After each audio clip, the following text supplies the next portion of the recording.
Okay, so we have Sadie on place command again because I use this a lot for training. And we've got the kitten wandering around, and the kitten's probably going to follow me because I've got this little thing dangling here and she thinks it's fine. So I'm not using the e-collar for place command because I have it turned up a little bit higher so that if I need to remind her to leave the cat alone, then I can do that, okay? So I don't want to give her a correction for this because this is an obedience command that I want to give as a foundation. You don't really need to use e-collar for this specifically, but the communication can come through the e-collar no problem on a lower level, okay? But she already understands that concept. So basically, I'm just working her on place with no leash or anything else on her. I've got this turned up a little bit. It's just turned up to 50, right? So if I need to just tap it and say leave it, then she'll go elsewhere. She'll avoid the cat. I've got two dogs over here, Benson and Gia. Jenna's going upstairs to bed. And then I've got the kitten who is just under here. So the kitten will probably start wandering around. So I just want you to be able to see that. Break. Good. Place. Good. So she's understanding the concept of place much better now. So the reason why I do this a lot, and a lot of the videos are based on place, because she will understand that when I take her outside, she'll start to understand distance.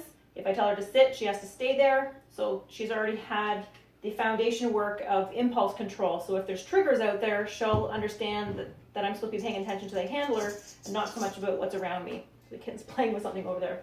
Break. Good. Here, place. Good. Good. So I marked her to stay put. I'm going to go around the kitchen.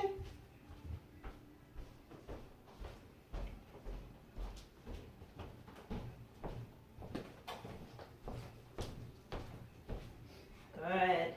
Give her a little reminder for she's eating her dinner doing this. And there's the kitten. Okay. Break. Good. Place.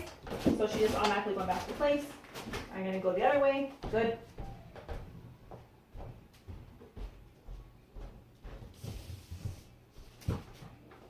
Sadie, come. Sit. Good girl. We've got little kitten wandering around. Come on. Sadie, place. Good.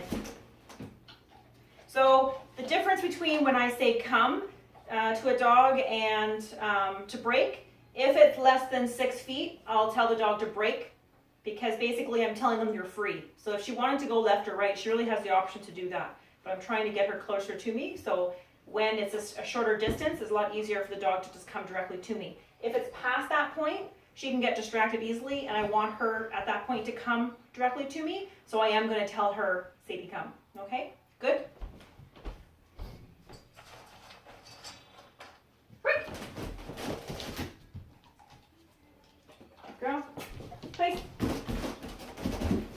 Good. So now I'm further away. So she just made a mistake, and that's okay. She's allowed to make some mistakes. That's part of learning, and she's got this cat that's loose for the first time, right? So before she had a leash on, so if I, saw any hesitation, if I was a little bit uneasy about what she was doing, then I would have the leash to kind of give her a correction as well. So she didn't have as much freedom. She's got a lot of freedom to make choices right now, okay? Good. Sadie, come. Sit. Good. Let's go. I'm pretty good. Place. And the big thing with my kitten too is that she's very used to dogs. And if there's any new dogs that come into my home, she would not be this open to coming out to a new dog if she didn't like the energy. When she first met Sadie, she hissed at her because she knew that this dog was not a dog to be trusted. So you have to listen to the animals that are in your home because they can really feel the energy of the animals that are coming in to being unbalanced, whether they're balanced or not. Okay? Good. Good.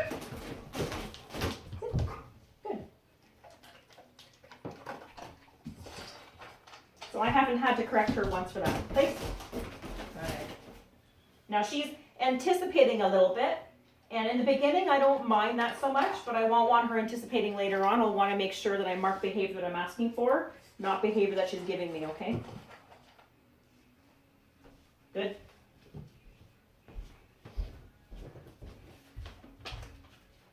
So So she could anticipate, which is what she just did right now. She's going to have to go back on. Here, place. Good. So I don't know if I turned my back on her before, but sometimes that makes a difference.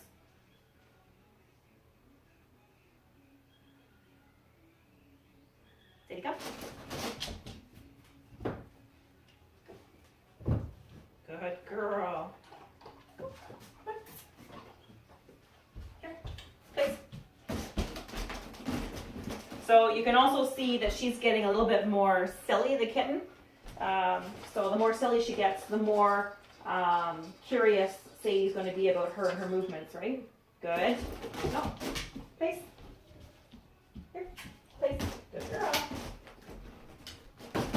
Good. So what's interesting is she's not as concerned about the kitten being beside her as she was a couple of days ago. If she hadn't done that, she would have been very uncomfortable. Break. Okay.